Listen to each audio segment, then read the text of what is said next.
Nesse vídeo iremos apresentar uma síntese dos capítulos 9, 10 e 16 do livro Fundamentos de Administração, A Busca do Essencial. O capítulo 9 se chama Do Enfoque Sistêmico à Inovação Aberta e é dividido em 6 subtópicos. Introdução. Na administração, é possível que os problemas sejam solucionados pela intuição, o que desestimula o estudo de sistemas abrangentes como as empresas. Bertalanffy, o maior autor do enfoque sistêmico, criou em 1954 uma sociedade que promovia a transferência de conceitos de um campo para outro. Essa sociedade deu origem à Sociedade Internacional para as Ciências Sistêmicas. A visão sistêmica é oportuna para a administração, porque seus problemas sempre envolvem combinação e interdependência de dimensões, ou seja, são sistêmicos.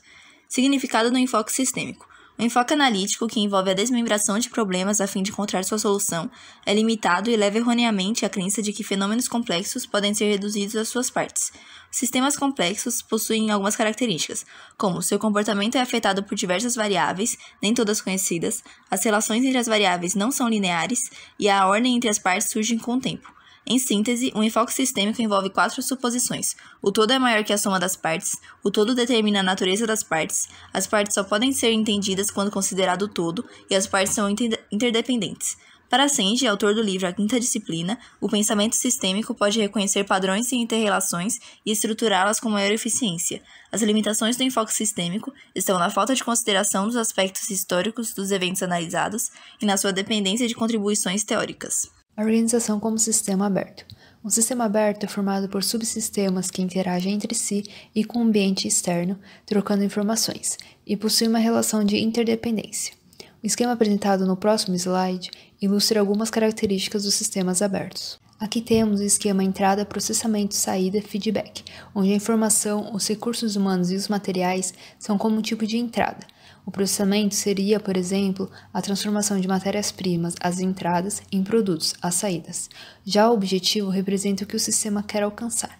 E o feedback seria a informação referente ao comportamento passado que é utilizado para rever o comportamento futuro. Uma organização pode ser analisada como um conjunto de partes interdependentes chamadas subsistemas. A imagem desse slide busca demonstrar como o ambiente externo, como por exemplo o governo, a economia, a cultura, se associam e influenciam os processos que acontecem dentro de uma organização. Vivemos numa sociedade interligada e interdependente, e por conta disso, abordagens mais amplas e globalizantes têm ganhado força. Mas, em contrapartida, do ponto de vista prático, abordagens em escala menor aplicadas a segmentos, subsistemas específicos, têm se popularizado. A análise de sistemas consiste em pelo menos 3 níveis de referência: o sistema em estudo, seu ambiente, que abrange o sistema em foco e sistema externo, e suas partes constituintes, que ajudam a caracterizar sua própria identidade. O fluxo real consiste na sequência cronológica dos fenômenos, entrada, processamento e saída, e o fluxo analítico se inicia no sentido oposto, uma vez que o ambiente externo é que condiciona os objetivos. Para avaliar e delinear um sistema, o analista deve considerar a eficiência, confiabilidade, flexibilidade, qualidade dos produtos ou serviços e simplicidade. A hierarquização de sistemas consiste numa família de unidades interativas, que são caixas dentro de caixas. São propostos, como pode-se ver ao lado, 3 formatos de hierarquização: estratos, camadas decisórias e níveis de coordenação em processos. É importante apontar também que na hierarquização de conjuntos busca-se compreender como um nível de decisão determina e afeta as decisões de um nível inferior ou vice-versa. Desde 1960, as empresas têm como recurso a informação, mas um grande passo para a sociedade em redes ocorreu na década de 70, com a popularização do microprocessador, microcomputador, a internet e empresas como a Apple e Microsoft, e nos anos 80 a emergência da sociedade em redes. Com isso, empresas que estão abertas a novas ideias, com agilidade, criatividade e conectividade, tendem a ter um desempenho superior em relação a empresas fechadas. Com todas essas mudanças nas maneiras de gerir as empresas, os métodos de inovação também sofreram mudanças. O modelo mais tradicional é onde a empresa desenvolve e comercializa apenas a própria ideia. Já no novo modelo, a empresa busca ideia de outras empresas além das próprias. Capítulo 10. Das empresas de sucesso à competitividade sistêmica. Normalmente, quando medimos o sucesso, usamos indicadores como longevidade e a possibilidade de se controlar as variáveis. E quando falamos de sucesso, é importante separar o sucesso empresarial do sucesso pessoal, já que possuem parâmetros diferentes para as comparações. Como o ser humano tende a se comparar com outros, foi criado os rankings e a cultura do best, onde o segundo colocado é sempre o primeiro dos perdedores. Normalmente, quando avaliamos o sucesso empresarial, utilizamos alguns indicadores, como o porte da empresa, o seu desempenho financeiro e quanto tempo ela atua nesse mercado. Lembrando sempre que o sucesso passado não garante o sucesso no futuro, e o sucesso não pode ser copiado, pois depende muito do contexto da sua época. Também é comum se cometer erros ao analisar o sucesso de uma empresa, por falta de rigor nas pesquisas, imprecisão na linguagem, tentativa de conquista do mercado editorial ou efeito aura. Em 1982, foi publicado In Search of Excellence, onde os autores escolheram as 43 empresas mais bem-sucedidas do mundo, utilizando indicadores financeiros para fazer essa escolha. E conseguiram tirar 8 pontos que normalmente geram sucesso nas empresas. Pouco depois, em 1989, foi publicado o livro Empresas de Terceiro Tipo, onde os autores fortalecem a conclusão do livro In Search of Excellence sobre produtividade por meio das pessoas, e mostrando que as empresas sempre buscam por uma hierarquia mais simples e enxuta.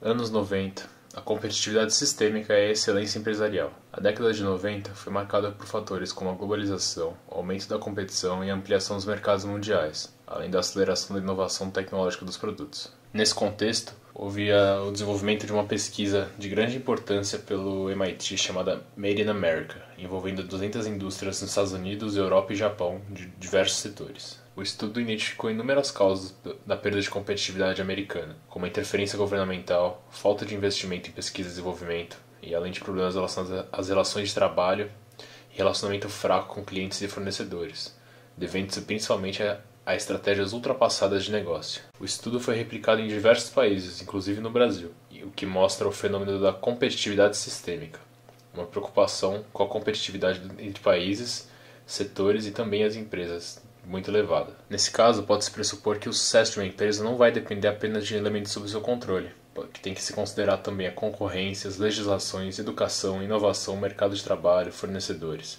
E no caso do Brasil, a aplicação do chamado Custo Brasil, muito presente nos debates atuais, que é principalmente voltado ao regime de tributação, à fragilidade da nossa infraestrutura e questões relacionadas à legislação trabalhista. Para o estudo, uma empresa de excelência teria que preencher os seguintes requisitos: uma atenção voltada a melhorias em custo, qualidade de entrega, relacionamento sólido com fornecedores, uso estratégico da tecnologia, achatamento e descompartimentalização das estruturas, que garante flexibilidade, além de políticas inovadoras de recursos humanos. Nessa mesma época, houve a criação do fenômeno do benchmarking, que pode ser definido como uma pesquisa em busca de melhores práticas, visando uma melhora no desempenho da empresa. O propósito dele é reduzir o tempo de desenvolvimento, elevar a competência e aprender com os erros e acertos de outras empresas. Isso tem que ser diferenciado do que a gente chama de espionagem industrial, porque ele é feito em comum acordo e envolve algum grau de cooperação entre as empresas. Durante o século XXI, continuaram os estudos sobre o sucesso das empresas, porém com uma visão muito mais conservadora e cautelosa. Afinal, houve a crise de 2008 que pôs em xeque o que era realmente um sucesso duradouro, depois de vários grupos empresariais muito grandes falirem nos Estados Unidos.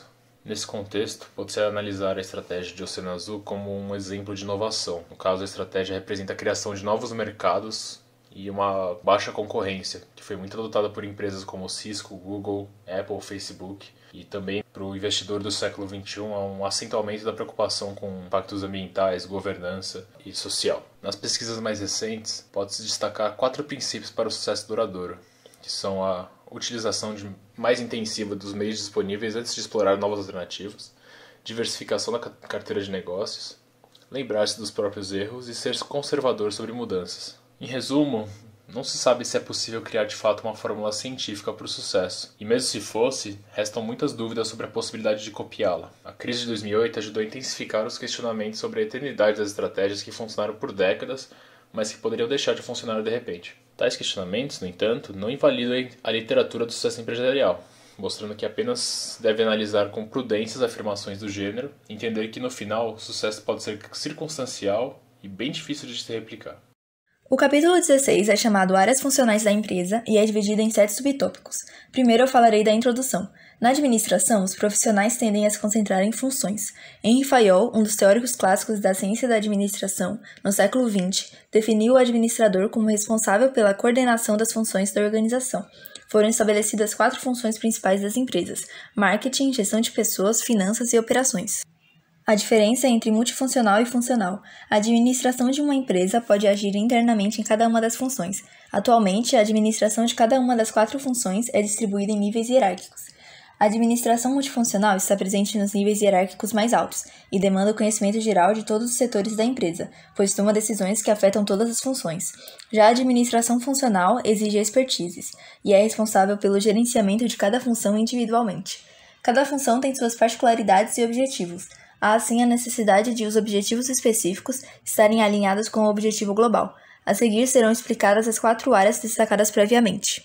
Finanças. O setor financeiro é responsável por administrar o dinheiro da empresa.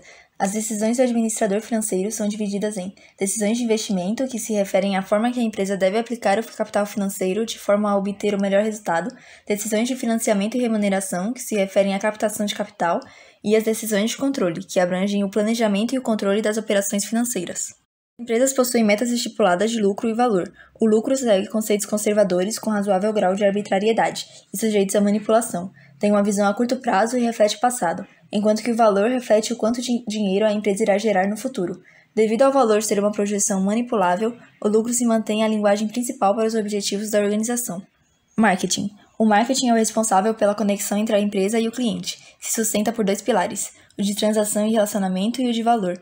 Para que haja transação e relacionamento entre as 2 entidades, é necessário que uma veja valor na outra. Essa troca pode ser visualizada como uma balança, em que de um lado está o valor do serviço ou produto e no outro o valor do cliente para a empresa. Segundo Jerome McCarthy, professor americano de marketing, existem 4 focos para atingir o objetivo do marketing, conhecidos como 4 P's: produto, preço, prazo e promoções. É importante que essa troca não gere prejuízo a terceiros. Assim surge o marketing societal, que busca preservar o bem-estar social a longo prazo. Ainda há o marketing social, que busca usar o marketing para promover ideias e valores. Operações. O objetivo das operações é gerar a maior eficiência na produção possível. Com o surgimento do modelo de produção enxuta, Lean Manufacturing, o conceito de eficiência se atrelou à redução de custos efeituosos, mínimo desperdício, redução de estoques, boa relação com os fornecedores e diversificação de produtos. O surgimento de 2 ISOs contribuiu para a mudança na área de produção. A ISO 9000, que levou à criação de superestruturas de fiscalização da qualidade de produtos e serviços, e a 14000, que determina exigências internacionais para a gestão ambiental das organizações. Gestão de pessoas. Esse setor surgiu no final do século XIX. Tinha como principal objetivo reduzir os custos das empresas e buscar extrair a máxima produtividade possível dos recursos humanos. No Brasil, essa área possuía um caráter mais processual e de manutenção de rotinas legais, voltado para o cumprimento das normas trabalhistas e para negociações sindicais. Por volta de 1960, novas técnicas começaram a ser aplicadas em algumas empresas do Brasil, como a aplicação de testes e realização de processos de seleção. Além disso, o setor de gestão de pessoas passou a desenvolver treinamentos, redirecionamentos para melhor aproveitamento e satisfação do profissional e desenvolvimento de lideranças. Atualmente, com os avanços nas áreas de tecnologia, informatização e terceirização, o setor de recursos humanos começou a se envolver com programas mais modernos, como novas formas de avaliação, planos de carreiras mais modernos e novas formas de remuneração. Além disso, a área também passou a ter um enfoque mais estratégico. O mercado interno parece estar se tornando mais flexível, buscando adotar novos padrões de trabalho, como teletrabalho, home office, jornada flexível e parcial. Balanceamento das funções. Numa empresa é preciso encontrar um equilíbrio entre as funções organizacionais. Esse equilíbrio é alcançado quando a empresa consegue decompor sua estratégia em todos os níveis, fazendo com que todas as suas ações estejam alinhadas e que haja comunicação e integração entre as áreas, evitando que cada área atue isoladamente. Em 2001, foi realizado um estudo pelos pesquisadores da FIA, onde foi analisado como 223 empresas com problemas financeiros conseguiram se recuperar. As soluções utilizadas por essas empresas foram divididas em saneamento financeiro, reformulação comercial e amadurecimento administrativo. Cada empresa utilizou por volta de 7 soluções. Após o estudo, verificou-se que a maior parte dos casos foram resolvidos por meio de soluções que envolviam diversas áreas, e poucas empresas recuperaram-se com uma solução única. A cadeia de Michael Porter. Porter diz que para as organizações terem sucesso, elas precisam oferecer produtos ou serviços que possuam mais valor para o consumidor do que custam para serem fabricados, assim permitindo que a empresa lucre. A cadeia de valor deve integrar as atividades de várias áreas da empresa, criar um produto ou serviço com características e atributos únicos, criar uma proposta de valor para o consumidor, não apenas para satisfazer as necessidades dos seus clientes, mas ultrapassar as suas expectativas, tornar-se um diferencial em relação aos concorrentes. Referências bibliográficas.